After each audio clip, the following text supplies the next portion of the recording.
Hello everyone, this is doctor Shaika Khan and आज का जो टॉपिक है that is about how to develop strong bones. Yes, जितना strong bones रहेगा उतने स्ट्रॉन्ग आप रहेंगे। Let me explain you. Bone की जो डेंसिटी होती है it generally after the age of 30-35 जैसे डिजनरेशन प्रोसेस स्टार्ट होता है बोन डेंसिटी धीरे धीरे कम होती है। So what is bone density? Bone density is basically the minerals that is present in the bone. वो मिनरल जो हमारी हड्डियों में प्रेजेंट होता है और हमारी बोन्स को स्ट्रॉन्ग बनाता है उसे हम कहते हैं बोन डेंसिटी।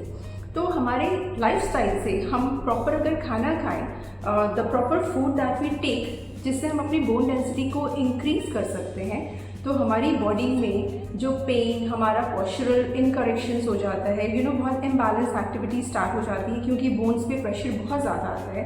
तो इन सब चीज़ों को हम चेंज कर सकते हैं। अगर बोन डेंसिटी ज़्यादा है तो यस, बोन स्ट्रॉन्ग होते हैं and they are very less likely to break because it's very strong. But अगर बोन डेंसिटी कम होती है इट्स वेरी फ्रेजाइल, बहुत ज़्यादा ही टेंडेंसी हो जाती है कि अगर हम गिर जाएं तो फ्रैक्चर हो सकता है।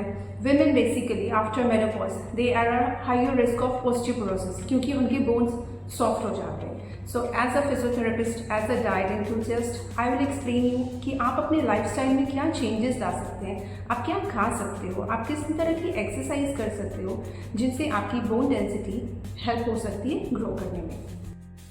So let's talk about the food that we can take to increase bone density. Yes, if we are talking about bone, सबसे पहले हमारे दिमाग में जो आती है वो है कैल्शियम। कैल्शियम का जो बेस्ट सोर्स होता है that is milk, okay, and all the dairy product that you obtain from milk. You can take paneer, cheese, cottage cheese, tofu, but yes remember ये जो मिल्क का कंटेंट है इसका कैलोरी कंटेंट बहुत ज़्यादा हाई नहीं होना चाहिए। Green leafy vegetable is also high in calcium. For calcium, you can also take ragi, that's nachni, sesame seeds, nuts. These are good source of calcium.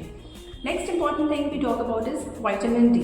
Vitamin D के लिए sun exposure बहुत important है। sun exposure अगर नहीं होता हमारे skin में तो vitamin D absorb नहीं हो पाता है। Another source of vitamin D we can obtain is from egg. We can take it from fatty fishes. These are the important source of vitamin D. Next, let's talk about magnesium and also vitamin K.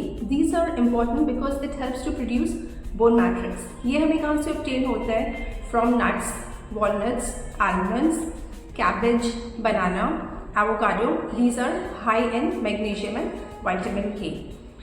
The next, protein is also very important because it helps to produce bone tissues. And we all know protein का सबसे important source है that is egg, dal, fish. You can take in abundant. Now let's talk about what are the different exercises that we do to have a good bone density. एक certain lifestyle change हमें करना पड़ता है so that we have to maintain our good bones. सबसे पहले we talk about weight bearing exercises. Weight bearing exercises में it's very simple, running, walking, jogging. ये I ask my patient to do, even I do for myself. Next is the weight bearing exercises. Weight bearing exercises आप weight से कर सकते हो, dumbbell से कर सकते हो, रेजिस्टेंट बैंड से कर सकते हो। You have to give a slight pressure, slight resistant to the activity that you are doing. Third is your postural correction activity. हमेशा मेंटेन एंड एरेक्ट पॉस्चर, क्योंकि जब आपका पॉस्चर एरेक्ट होता है तभी आपकी बोन में प्रॉपर वेट बेयरिंग एक्टिविटीज़ होती है। For the elderly population we go for the fall prevention activity, the joint loading activities, क्योंकि जितना ज़्यादा जॉइंट लोडिंग एक्टिविटी होता है उतना ज़्यादा न्यू बोन टिश्यूज़ फॉर्म होता है। तो जस्ट रिमेंबर, अगर आपके पॉस्चर्स करेक्ट है, एक्सरसाइज करेक्ट है, then your bones are strong.